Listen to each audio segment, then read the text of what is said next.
Jepang mendengarkan. Begitu gaib, hati sama, tidak mengenal ruang dan waktu. Seperti aplikasi itu ya, Buruk, Gojek, itu tidak mengenal ruang dan waktu. Hati jauh ribuan tahun, bahkan sebelum ada peradaban, sudah mengenal istilah tidak ruang dan waktu. Seorang guru, mursyid yang telah oleh Allah diberi kemampuan, mampu memancarkan sinar radiasinya tanpa batas ruang dan waktu. Dia punya murid di Jakarta Barat, di Haji Mentikur. Sang murid tawasul, guru bisa menyampaikan sama. Dengan waktu detikan lebih cepat daripada komputer, lebih cepat daripada aplikasi. Jauh. Aplikasi itu per detik berapa? Ya, 1000 kilo atau juta kilo.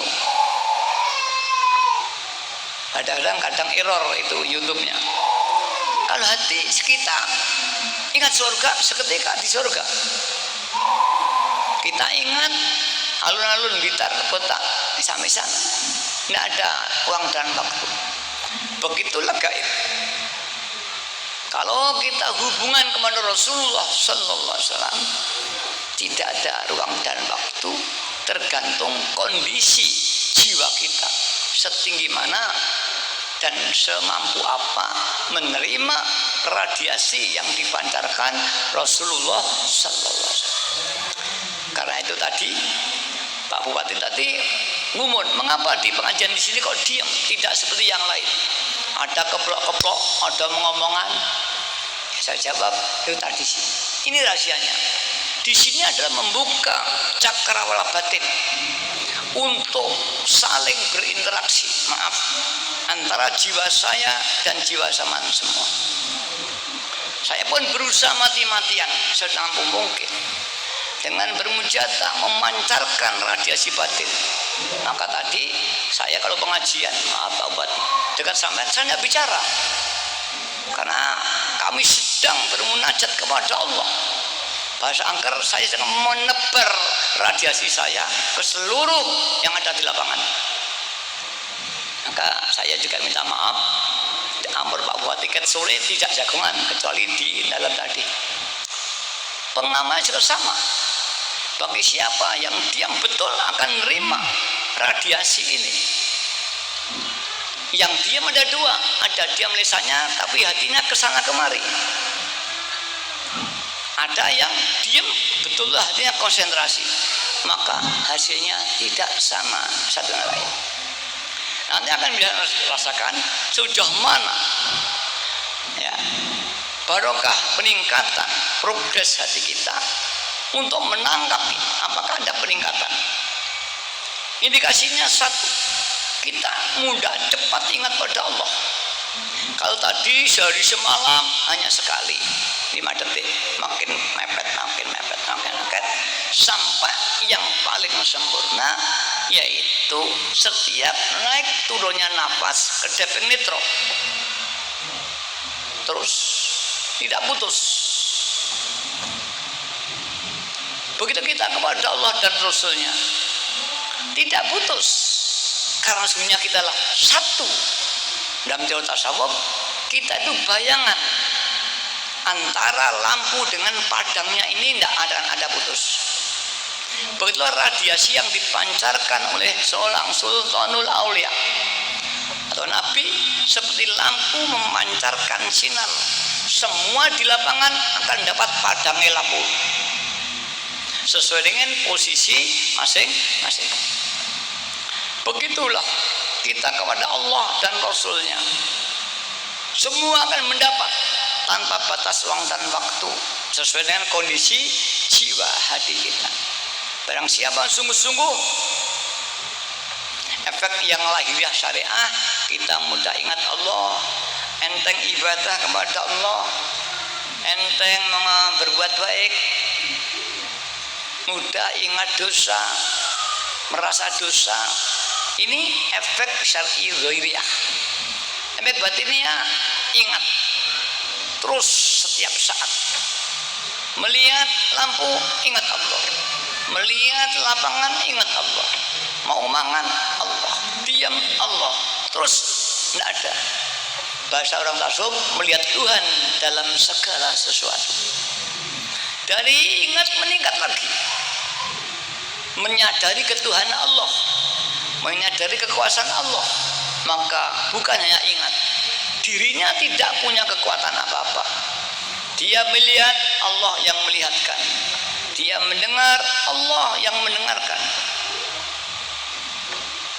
Dia bergerak, Allah yang menggerakkan. Ini dalam teori makrifat namanya makom farku. Dia ada tapi diadakan Allah. Dia bergerak, digerakkan Allah. Dia diam, didiamkan Allah. Dia kaya, dikayakan Allah. Kemudian meningkat lagi. Ini masih teori juga ini. Yang disebut makom jam'u. Kalau saudara kita di kebatinan makom manunggal. Hilang sifat manusianya. Yang ada sifat makhluk. Makhluk tidak ada, yang ada Tuhan. Seperti padang itu tidak ada, yang ada lampu itu. Ombak di laut tidak ada, yang ada airnya. Hakikatnya ombak tidak ada, karena ombak itu adalah air yang bergerak. Kolong meja, kolong dipan itu tidak ada, yang ada dipannya. Maka apabila kolong meja diambil, kolongnya hilang. Maka wujud kolong meja semu, wujud angin semu, angin tidak ada, yang adalah udara yang mengalir. Begitulah manusia. Pada pemahaman tingkat ini, manusia tidak ada, yang ada Tuhan. Kondisi inilah yang pada waktu dialami Syekh Siti Jenar, yang pada saat itu tidak mampu mengendalikan emosinya, hingga Siti Jenar terucap apa yang dirasakan di hati, diucap tanpa dapat dikontrol oleh akal dan pikiran. Maka terjadilah kacau tentang keimanan. Untuk menyelamatkan ini, Wali Songo ittifaq bainahum. Kalau tidak bisa diselesaikan, dibunuh. Akhirnya cerita ini Siti Jenar dibunuh oleh Wali Songo atas perintah Raja Demak untuk menyelamatkan imannya umat Islam yang masih sangat ringkih pada waktu itu. Bagaimana ini antara pembunuh dan yang dibunuh? Sama-sama benar. Yang bunuh untuk keselamatan umat, imannya umat. Yang dibunuh Siti Jenar itu yang benar. Wallahu alam besok fi yaumil akhirah. Ini harus ada seorang guru yang mengendalikan ini. Pengamal wajah hati-hati. Ketika ada satu masatran yang demikian ini, hendaknya dikontrol. Kalau tidak bisa, segera tasyafuan dan saudara yang tahu memperingatkan.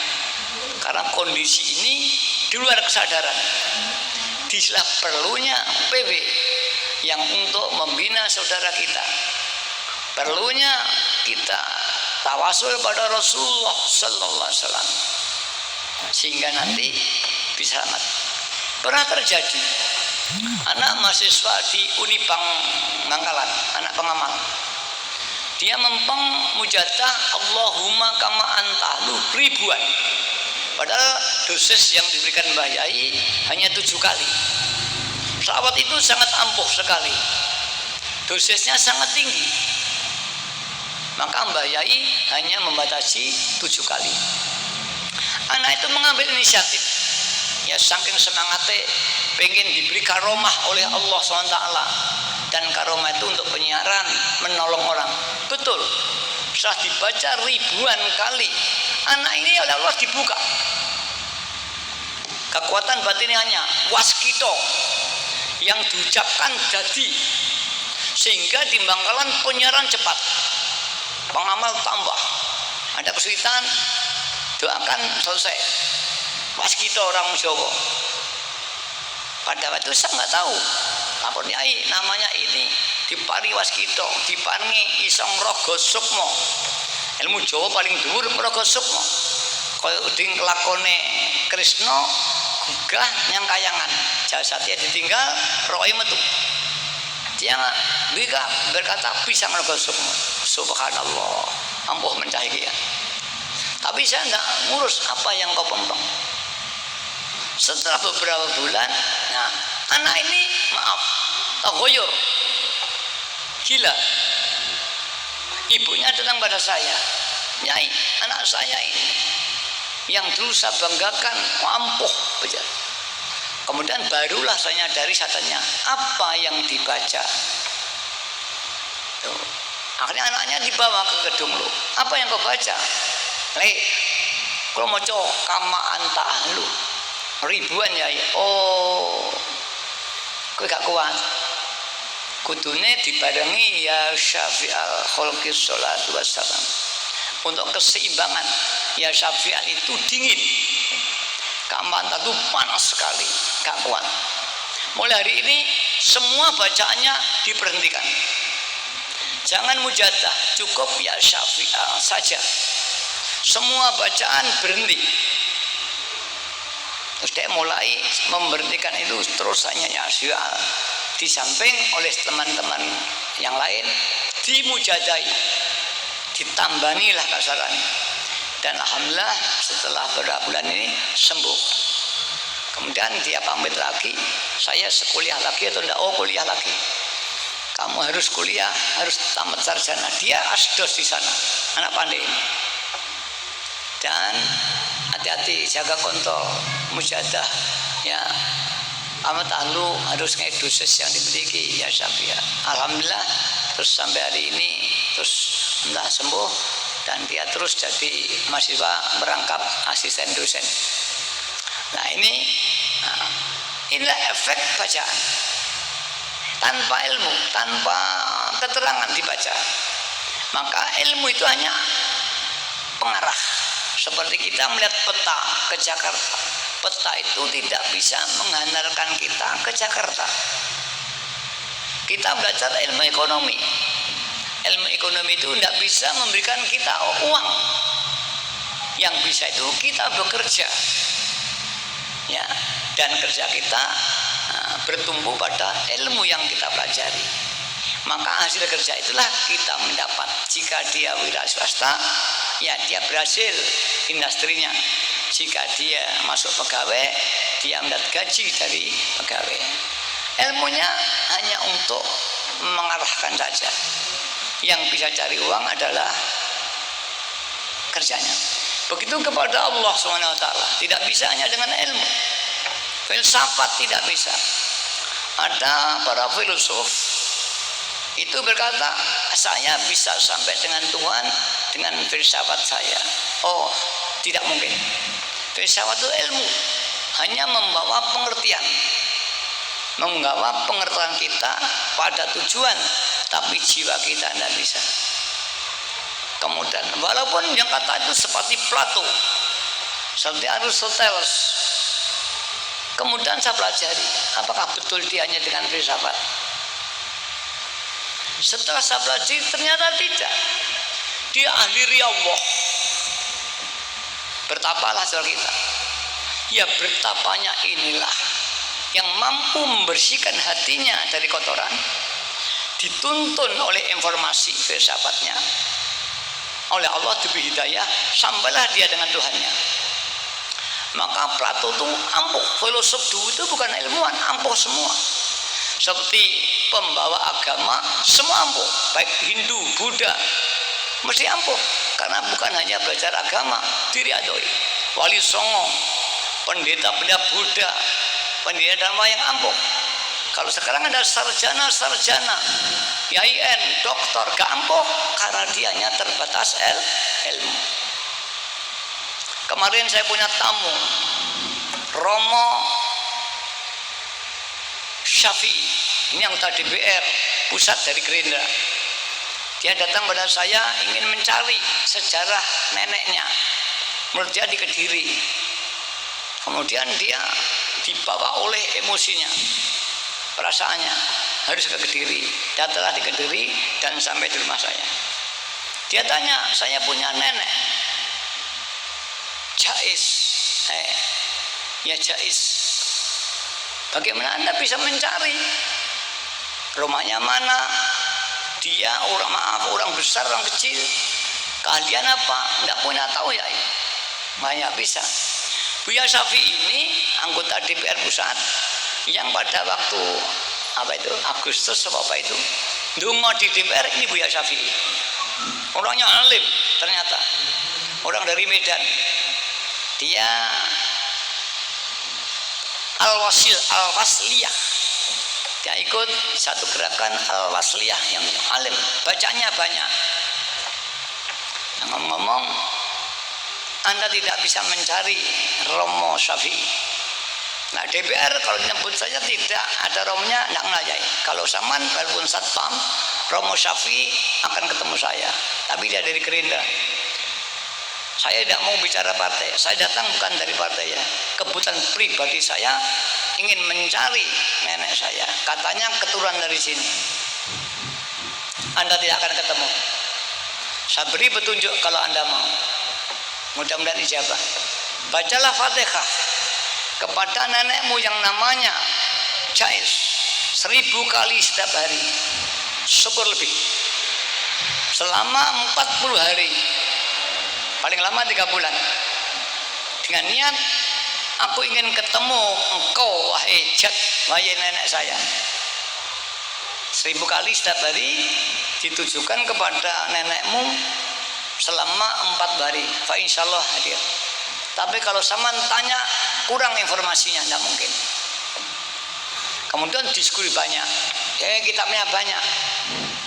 Kitab Saman itu hanya menghalangi sampean. Saman dijajah dengan buku dan literatur sampean. Wah betul ya, coba lepasan dulu ilmumu. Diskusi dengan saya, kitab-kitabmu lepasan, ilmumu lepasan, kosongkan jiwamu.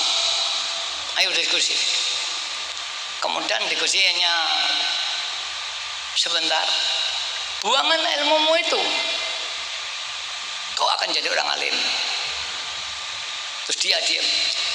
Betul ya, baru terbuka dini. Selama ini saya dijajah oleh ilmu saya sendiri. Jangan kau samakan orang lain, karena orang lain ini tidak bisa merasakan apa yang kau rasakan. Nanti disalahkan, apalagi kalau kamu kuliah bicara ini, dia dosen juga, murid muridmu nanti tuh. Nah kalau ingin ini dibaca ya, ini mudah-mudahan dia ini pengamal dia sudah tinggi sekali, hanya kurang 1 tahapan sebetulnya dia. Yang kedua ya ahli riyadhah, tapi kurang sedikit sampean. Mudah-mudahan. Mengapa? Yang usianya tua saya, dia katanya baru 61. Walaupun dia sudah tokoh besar, kamu masih di bawah saya itu 68. Berarti maaf, manusiawinya tua saya dengan saya. Dia kaget loh, ya ini Saman kok awet muda. Saya sering kelakar, saya kenal Nyi Roro Kidul, dia awet muda, saya kelakar biasanya. Ya kemudian alhamdulillah terus pulang, insya Allah ya saya makan lagi ya. Di Medan nanti akan saya pimpin. Ya mudah-mudahan ucapan Anda ini bersamaan dengan hidayahnya Allah Subhanahu wa taala. Para hadirin yang kehormati, inilah persoalan yang timbul dalam tasawuf yang terjadi sekarang. Bagaimana mencapai ini? Tadi saya katakan tidak bisa dengan ilmu. Nah, kemarin saya sebenarnya satu yang menyebut Plato. Bukti kalau dia bukan filsafatnya yang menyampaikan, dia adalah riyadhahnya. Plato ini memiliki kemampuan ma'ul hayat seperti Nabi Khidir. Plato seorang filosof, muridnya saya lali, gurunya Plato. Nah, kalau bawahnya kelingan. Dia memberikan satu fatwa kepada muridnya Sokrates, satu tahun dulu, kamu carilah ma'ul hayat, kamu akan hidup sampai hari kiamat ya, umur panjang. Wakilah Plato itu tidak mati, sebenarnya Khidir di alam gaib. Karena dia punya ma'ul hayat Nabi Khidir. Kemudian Aristoteles ini melanjutkan gurunya mencari ma'ul hayat, juga tidak berhasil. Kamu kemudian punya murid Sokrates kalau nggak keliru, kalau nggak terbalik. Sokrates ini teman dua murid namanya Iskandar Dzulqurnain, ya, Alexander the Great, anaknya Raja Macedonia. Macedonia itu sebelum Yunani.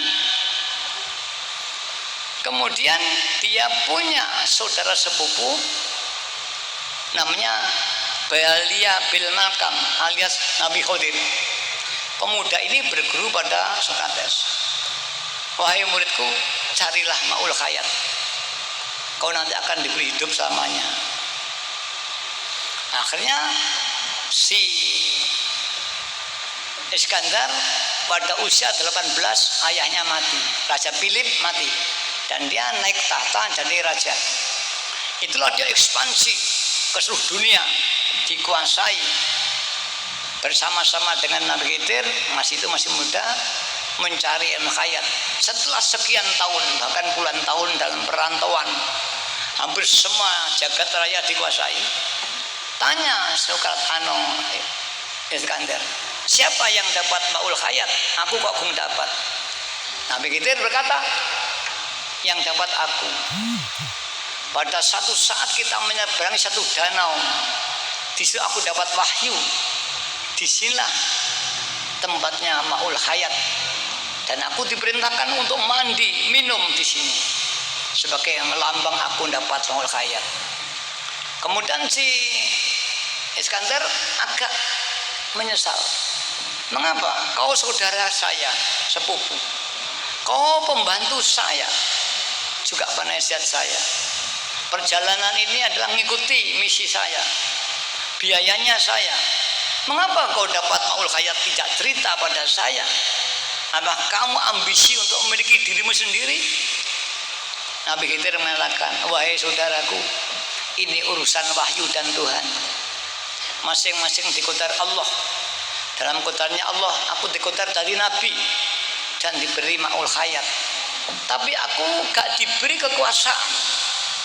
Dan Anda diberi oleh Allah kekuasaan, bahkan dunia kekuasai, tapi kowe tidak diberi ma'ul hayat. Kita masing-masing memang, saya digaris jadi nabi dengan ma'ul hayat saja, dan kau dikoder jadi raja yang berkuasa tanpa ma'ul hayat. Akhirnya apa? Cocok dengan impennya orang tuanya. Ini saya cerita sedikit bahwa saudara ibu Nabi Khidir itu saudaranya ibunya Raja Dzulqurnain. Ibu Nabi Khidir itu orangnya tidak pemalu. Kalau ibunya Dzulqurnain, ibu Nabi Khidir pemalu, bukan tidak. Orang tua Nabi Khidir itu ahli perbintangan. Dalam keyakinan ahli perbintangan, bintang punya pengaruh hubungan dengan alam. Timbullah mistik kon kliwon wage dina pasang 5 dina 7 pasang 5 ini mau sana.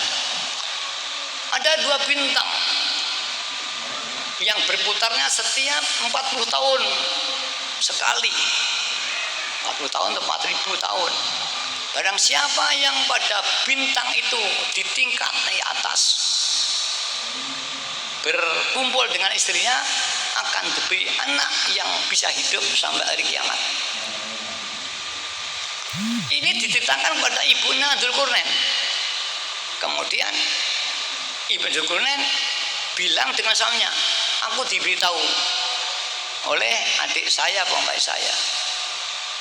Akhirnya si Raja Philip mengajak kumpul istrinya pada titik kulminasi yang tertinggi itu. Sedangkan bapaknya Nabi Khidir ngomong isinya, nanti aku ngantuk, setelah bintang itu di atas pada kulminasi tertinggi bangunkan saya, kita berkumpul mudah-mudahan beri anak sampai kiamat. Cuma ibu Nabi itu pemalu. Saat bintang di langit tertinggi mau membangunkan suaminya, malu. Sampai ini kingsir, baru ngelilir. Ditelok, subhanallah. Mengapa enggak kau bangunkan? Istrinya, aku malu. Ya udahlah, mengkodarnya Allah. Kalau gitu jangan tidur. Ada satu bintang lagi. Jika kita kumpul dan Allah ijabah, kita punya, ya. Nah, kembali sebentar. Yang terbalik akan diberi anak. Yang pertama, anak yang kuasa dunia. Ya, yang kedua, ya kita tunggu. Barangkali anak kita nanti diijabahi jadi punya maul hayat. Terjadilah kelahiran antara Dzulqarnain dan Nabi Khidir. Nah, ibu Nabi Khidir tidak malu omong suaminya dan punya anak yang menguasai dunia, baik itu di Quran maupun di Bible, ya, di Injil ini diakui Dzulqarnain menguasai dunia dan Nabi Khidir mendapat maul hayat. Nah, ini rahasia-rahasia ini yang ada di ilmu perbintangan. Entah ilmu astronomi membahas sampai di sini atau tidak, olam saya belum dengar.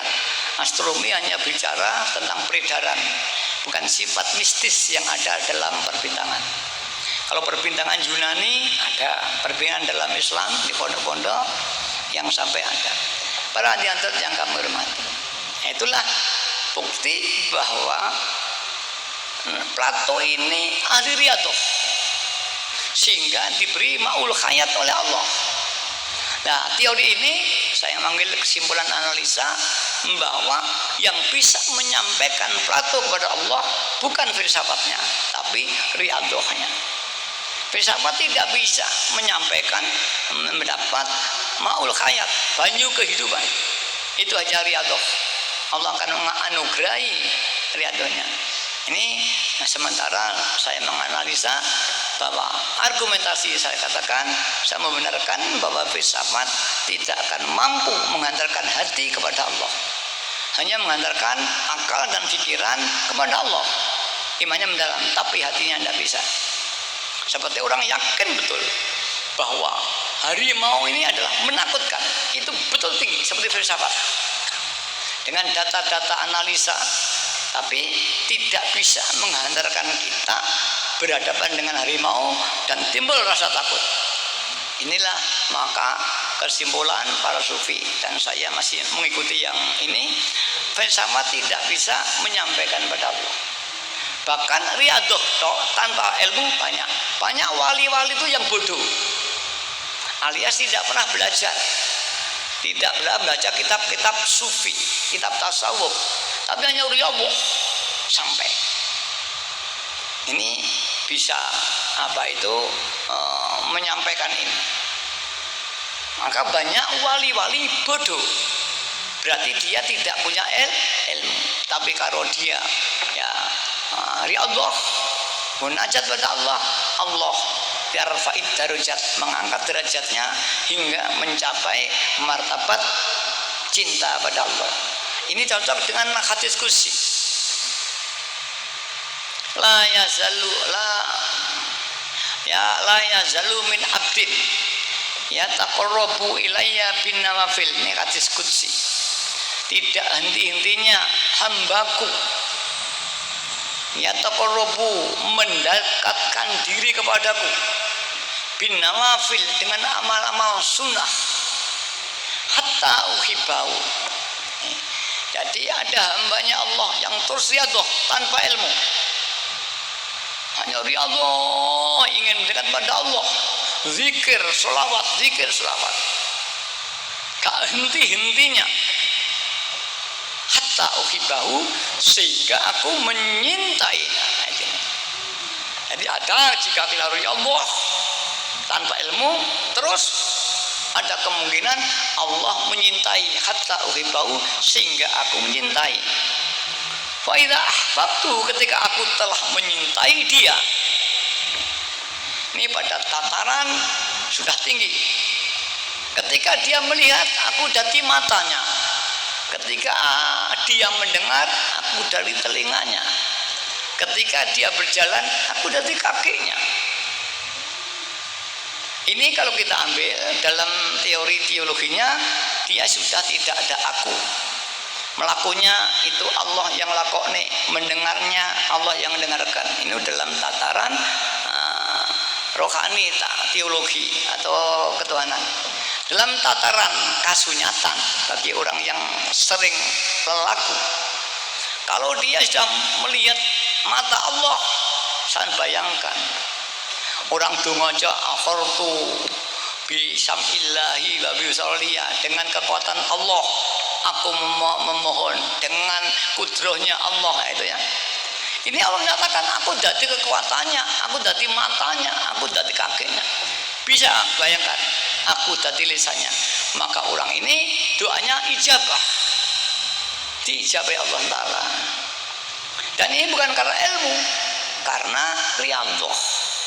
Mari orang hadirat kita dikenakan waidiyah itu untuk doa sadaran ada Allah ada, doa keamanan ada, doa ekonomi ada, doa penyakit ada, doa apa saja ada.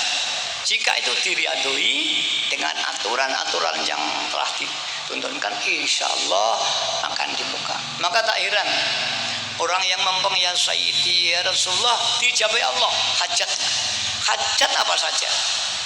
Banyak yang ingin jadi anggota DPR, yang ingin perusahaannya berjalan, yang ingin yang ingin jadi bupati, bupati apa itu, Kalek, bupati Tulungagung, bupati Nganjuk Novi ya, Bupati Arianti dan sebagainya banyak, menteri-menteri banyak. Orang-orang kecil yang utangnya banyak, alhamdulillah mempeng ya Sayyidi ya Rasul. Bahkan tidak sedikit anak-anak yang mempeng, hanya ingin diberi karomah, dibukanya ampuh. Muncullah, maaf kasar, anak muda yang bisa nolong orang, dukun di daerah-daerah, dan tersiar karena ini. Maka kalau Blitar indah lama tidak muncul orang sing ampuh, saya harapkan mau riyadhah. Mengapa Blitar ini kurang cepat? Ini karena nggak ada riyadhah. Supaya diriadoi hingga Allah membuka karomahnya, alias doanya diberi ijabah. Kalau zaman diberi ijabah doa, bisa menolong orang yang membutuhkan sampean dengan memberikan ya Sayyidi ya Rasulullah. Kalau nanti kan beri ya Sayyidi Rasulullah dan sama doakan hasil, fa insyaallah dia akan jadi pengamal terus. Bahkan ketika dia sudah merasakan ya Sayyidi, kemudian dia meninggalkan, diambil kembali kesuksesannya, maka dia mulai ketergantungan dengan ya Sayyidi. Keyakinan kalau sudah tinggi akan sifat ketergantungan. Seperti kita itu tergantung dengan Tuhan, bukan hanya ingat, ada ketergantungan, bukannya alam keyakinan. Coba kita maksiat diseksa oleh Allah, diperingatkan. Pengaruh dia yang lonjong, ada peringatan dari Allah. Gagal. Lama kamu nggak membaca wahidiyah. Ini peringatan dan sebagainya. Banyak gaib yang ada dari wahidiyah. Apalagi yang kulino dan nabok, kemudian tidak ngisi, ayahnya di kuburan memperingatkan, hai anakku, lama kau tidak ngisi dan nabok. Karena dana bok itu kita niatkan untuk ayah ibu kita yang telah mati, amal kita hadiahkan. Maka ketika kita tidak beramal dana bok, orang tua di kuburan kita merasakan mengapa anakku tidak mengisi, sehingga kiriman-kiriman yang biar disampaikan tidak sampai. Para hadirin yang kami hormat, karena itu mari kita pempeng anak-anak muda yang belum bertanggung jawab riyadhah, dipempeng. Ya, sampai makan, sampai Pak standarnya yang lebih dari amal biasa. Ingin cerdas, ingin emuladuni dipempeng. Syukur malam Jumat tidak tidur semalam suntuk. Mujadah kesel leret. Minum medang seberapa jam, setengah jam, mujadah lagi. 2 jam, meren lagi. Kalau lapar makan, mujadah sampai subuh. Ngantuk yai, kalau ngantuk jangan di kamar, keluar rumah. Yang punya rumah besar, di belakang rumah ada temboknya, nggak bisa ya ke tengah sawah sana, mujahadah di tengah sawah, nggak bisa tidur. Lihat tuh, insya Allah nanti akan dibukakan oleh Allah SWT sebagaimana yang oleh Allah diberikan pada dia. Yang kedua, kalau sudah begitu nanti ingat, ini coba melatih setiap naik turun nafas. Kita coba, kalau orang mencoba ya Sayyidi nanam lombok banyak, nanam lombok dibacakan ya Sayyidi, pupuknya disebul oleh ya Sayyidi. Kemudian yang satu tidak dipupuk dengan ya Sayyidi, ini hasilnya tambah. Dicoba aku tak ndongo karo lillah billah. Nah, tak ndongo ora ilah billah, hasilnya padha apa gak? Dicoba. Ya tak ndongo karo ngasil tak lillah billah. Lillah billah pada tataran ini dicoba. Seperti orang bela diri kalau dicoba nggak tahu. Melok lari-lari pagi ya. Karo yang mereka di Satrate Winongo. Dicoba, dihayati. Pada tingkat tinggi orang itu bahkan kadang-kadang sudah nggak sampai berdoa, diam, ijabah, karena hatinya memang sudah sampai. Apalagi sampai mujahadah. Ini mau tak ceritakan untuk liuhin juga untuk membangun semangat Anda, karena manusia itu diberi semangat. Ben sugih, ben ampuh, ben selamat. Nah, motivasi inilah yang akan membangkitkan semangat. Walaupun ini kalau karena itu masih salah, tidak apa-apa, nanti sambil berjalan akan kencang sendiri. Anak muda sing pengen ampuh, sing pengen nasibe besok dadi wong sukses, lihat dong. Sing wong tua duwe anake pengen bejo sukses, lihat dong. Di Kediri ada orang itu kerjanya pendorong sampah. Dia tidak pernah tidur. Ada yang datang, Yai, saya dari atau ini dibaca aja coba. Sudah terus dibaca. Dia jarang tidur malam. 5 tahun yang lalu anaknya itu ranking sekota Kediri antar SMA nomor 1. Kemudian di ITS terbaik. Dia sudah insinyur dan kerja Jakarta. Ada lagi nama Nur Kholis, hanya tukang kayu, melarikan diri dari Rembang karena utang. Sampai di Solo dia buruh tukang kayu, terus ngamalkan Waidiah. 1 tahun 2 tahun bisa nyewa showroom dan bangga.